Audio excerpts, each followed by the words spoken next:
Morning. Welcome to Thinking is Contagious. The Epoch Times, reading an article by Ivan Penchikov in the Epoch Times, and it regards the Mueller investigation and what has transpired in the last several weeks. I'm going to quote quite a bit from the article.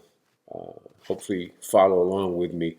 Um, He starts off by saying the legacy of the inquiry that has hung over President Donald Trump since his election and was already in ruins this month has been further eroded by a deluge of revelation from congressional inquiries, watchdog investigations, the declassification of documents, and continuing criminal probe of the investigators themselves. Um, the president's opponents have long criticized any efforts to delve into the inner workings of the Russia investigation, saying that they were intended to undermine the Mueller special counsel probe. After the special counsel's office wrapped up the inquiry, the critics, in a sleight of hand, castigated the efforts as an attempt to undermine the credibility of Mueller's findings, deftly omitting that Mueller had failed to find evidence, any evidence, to provide the core theory that there was indeed conspiracy between the Trump campaign, and Russia. So they conveniently forgot to mention that the bottom line, the end result of Mueller was there was no connection, no ability to say that there really was any kind of involvement between Trump and Russia. On the contrary, quite the contrary, it showed that there was none. So the opposition to the inquiries on what took place during the Russia probe has long been propped up by an internal firewall. So it's been protected by the internal firewall from the people who actually worked on the investigation itself, sort of a little bit of a conflict there. But nonetheless, that firewall held up. They held up until last week, as none of the FBI or Justice Department officials whose records and testimonies are publicly available conceded that there was any wrongdoing on the part of their colleagues or themselves.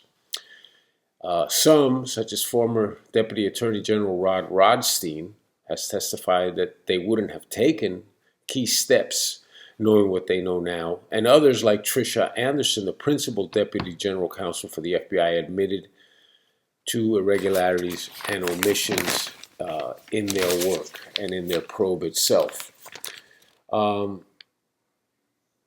This all changed beginning September 24th. This firewall has started to come tumbling down with the release of an interview of FBI agent William Barnett. Very important name, relatively new name to the equation. He was the lead agent on the case against National Security Advisor Michael Flynn before and after Mueller's appointment as special counsel and the communications between a pair of business analysts. He said he had requested, this is Barnett, Agent Barnett, he said he had been requested to be removed from the investigation and described the subsequent prosecution of Flynn by the special counsel as an operation to, in quotes, get Trump. An operation to get Trump. The FBI analyst, Barnett, the FBI analysts were so concerned about the potential malpractice afoot that they discussed how the analytical staff on the probe bought professional malpractice insurance. Okay?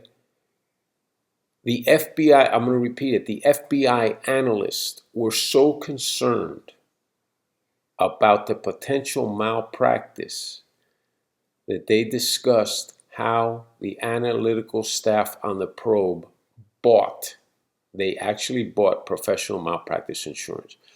Critical voices from within the inner circle of the Russia probe, initially named Crossfire Hurricane, have long been a missing piece from the puzzle of the investigation that has received searing criticism from the Department of Justice, Office of the Inspector General, and the House Intelligence Committee, as well as scathing reprimands by the Foreign Intelligence Surveillance Court. Barnett told the Department of Justice investigators that shortly after being assigned to the Flynn case in August 2016, he thought Crossfire Hurricane was opaque and that the Flynn case, codenamed Crossfire Razor, was built on supposition on top of supposition. The investigation was unclear and disorganized, Barnett says. Little was done on the Flynn case between September and November that year, and Barnett thought the prediction for the investigation was not great, was not going anywhere, and that it wasn't clear what the person who opened the case was really or wanted to look for. He said that the intelligence analyst on the case looked into a claim from a source about an event involving Flynn in 2014 and had found the allegations not plausible. So this had actually started in 2014, and allegations were not plausible. 6 weeks into the investigation, Barnett still had nothing. He said some officials thought a slight change at the Republican National Convention on the platform on Ukraine, so the view of the Republican National Convention as to Ukraine, was a sign of collusion. Barnett said he thought this theory was groping. So again, suppositions. On Election Day, in November 8, 2016, there was an FBI message about closing the Flynn case. Around that time, an FBI analyst told Barnett that the probe was an exercise in futility. Barnett told investigators that another analyst, who was a lead analyst on Crossfire Razor, was a believer in the collusion theory and was convinced that Flynn broke the law. Mind you, at this point, there's absolutely nothing, but they're convinced that he's a criminal. Barnett said that after the election, he wanted to interview Flynn so he could close the case. The request was blocked by someone higher up in the chain of command. During the week between Christmas and New Year's Eve, a supervisory agent had ordered the Flynn case closed. Barnett worked on drafting the closing communication on January 3rd through 4th of 2017, but was stopped short by an order to keep the investigation open. That was on midday of January 4th. The following day, President Barack Obama personally discussed the Flynn case at the White House with Vice President Biden, FBI Director James Comey, and Deputy Attorney General Sally Yates. And this is what came out last week. This is according to the notes taken by FBI Assistant Deputy Director Peter Strzok. Obama revealed that he was aware of call intercepts between Flynn, who was the incoming National Security Advisor, and Russia's ambassador to the United States. Obama told Comey and Yates to assign the right people to the case. And Biden brought up the use of the Logan Act against Flynn. Barnett told investigators he learned that the Bureau was considering prosecuting Flynn under the Logan Act. He said he didn't see it as a serious standalone charge. Less than 3 weeks later, Barnett learned that 2 agents had already interviewed Flynn at the White House. This is the lead agent in the case. He finds out that 3 weeks earlier, that 2 agents had interviewed Flynn at the White House on January 24th. He wasn't told that the Bureau was planning the interview, even though a lead case agent usually would be present for the interview. Barnett told investigators he now believes he was cut out of the interview, based on his belief that there was nothing there. The Flynn legal saga, which continues to this day, revolves around an alleged false statement Flynn made during the interview.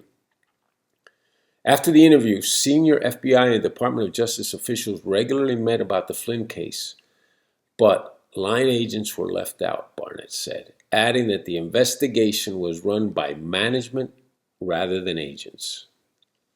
In February 2017, Barnett asked an FBI unit chief to let him off the case saying he thought the case was problematic and might prompt an investigation by the Department of Justice Inspector General.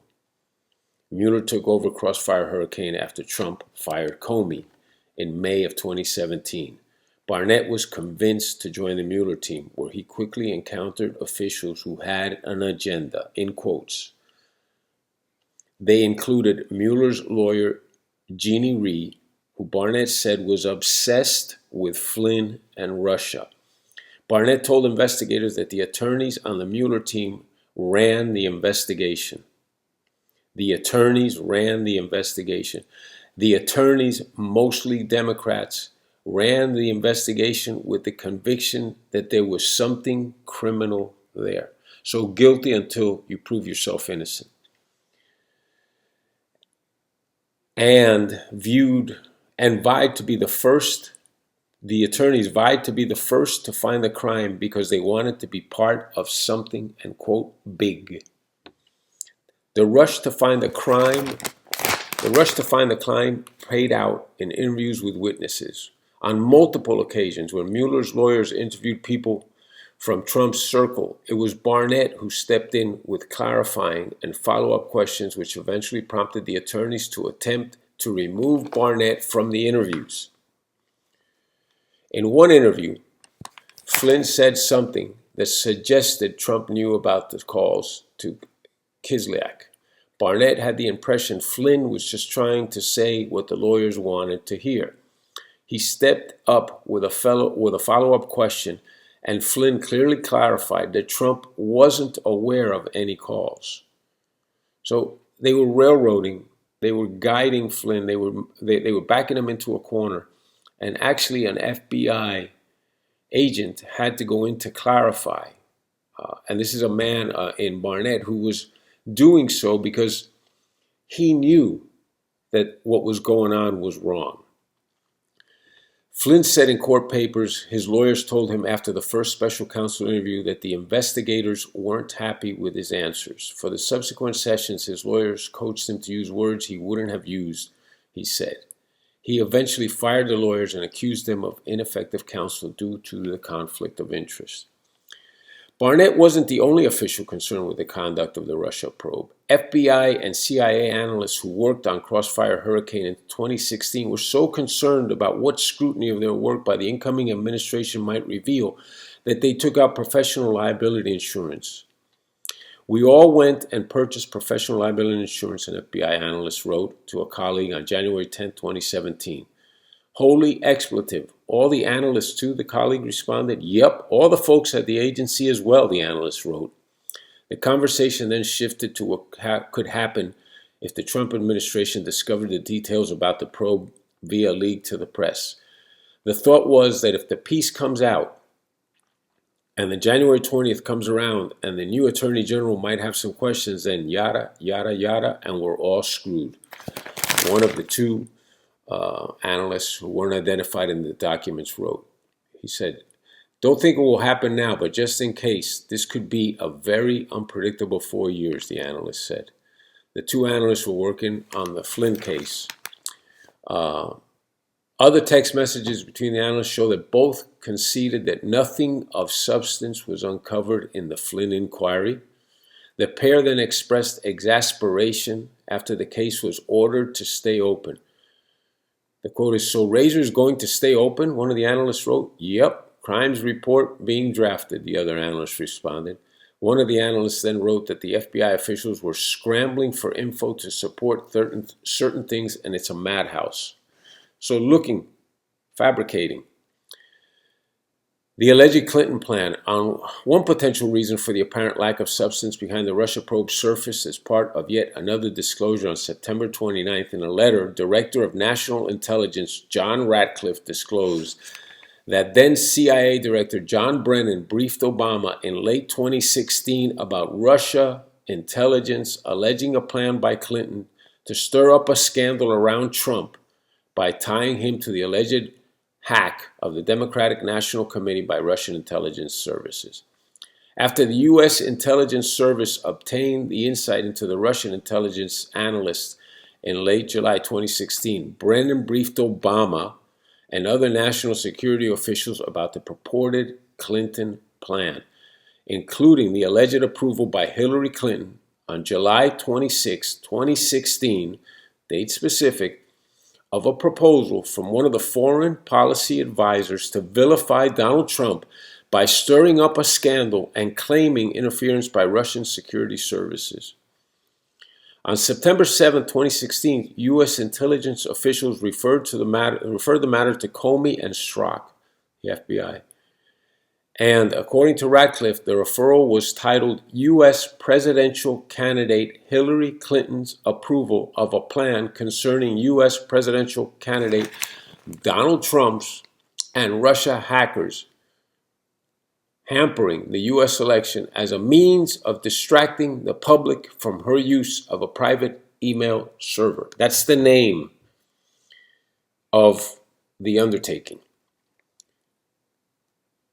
As a means of distracting the public from her use of a private email server.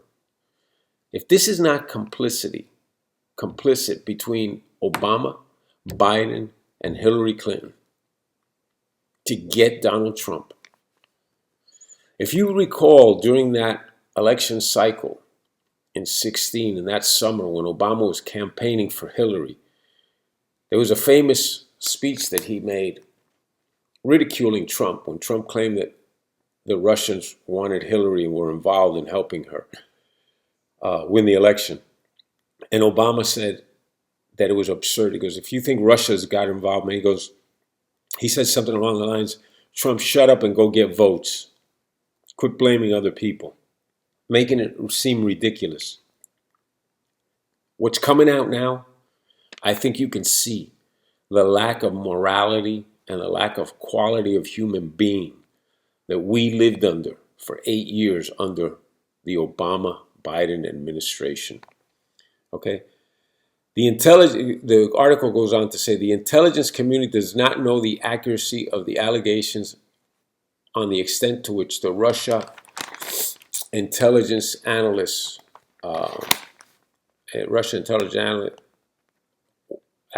were exaggerations or fabrications, Ratcliffe wrote. The FBI formally opened an investigation of the Trump campaign on July 31st, 2016, 5 days after Clinton's alleged approval of the smear campaign against Trump. The investigation was predicated on a conversation in which Trump campaign foreign advisor George Papadopoulos spoke about Russians having dirt on Clinton. Strzok of the FBI opened the Crossfire Hurricane investigation and played a major role in the investigation of Clinton's use of an unauthorized private email server to conduct government business. So if that's not a conflict. In text messages, Strzok expressed an intense hatred of Trump and deference to Clinton, spoke of stopping Trump from becoming president, and mentioned an insurance policy in the unlikely event that Trump would win the election. While anything intercepted from foreign intelligence should be taken with a grain of salt, Brennan's briefing to Obama indicates that there were serious concerns about the information, whether true or false, at the highest level of the Obama administration. The potential significance of the matter is further bolstered by the subsequent referral of the intercept to Strzok and Comey. Clinton, who lists only a postal box as a means of contact on her website, did not respond to a request for comment addressed to her on Twitter by the paper in regard to this article. They asked her for her side of the story. She did not respond. Okay? That is a smoking gun. Okay? The Clinton campaign paid for an opposition research dossier in 2016 composed by a former British spy who relied on a once suspected Russian spy in Washington as the main source. The FBI used the dossier to obtain a warrant to spy on former Trump campaign foreign policy advisor Carter Page. And we know where that went. That was deemed a setup, that was deemed a false prosecution. The Bureau didn't advise the court that Clinton funded the dossier. The FBI never advised the court that Clinton funded the dossier. One in a battery of errors and omissions unearthed by the Department of Justice watchdog in the application to spy on Page. People, um, I hope that you absorb what's there. It's available in the Epic Times for you to read at your leisure. We are dealing. Sorry, I don't know that. We are dealing with some very serious allegations, and we're dealing with some people that are very dangerous. This has got to be stopped.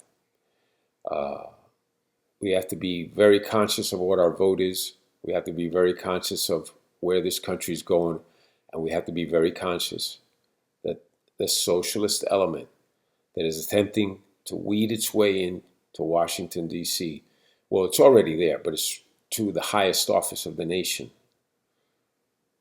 is stopped. Take this seriously. Consider, I'm talking to people who at this point are leaning Biden to please consider what you're going to do. Your future and the future of this country is at stake. Take it seriously. Thank you for your time and have a good day.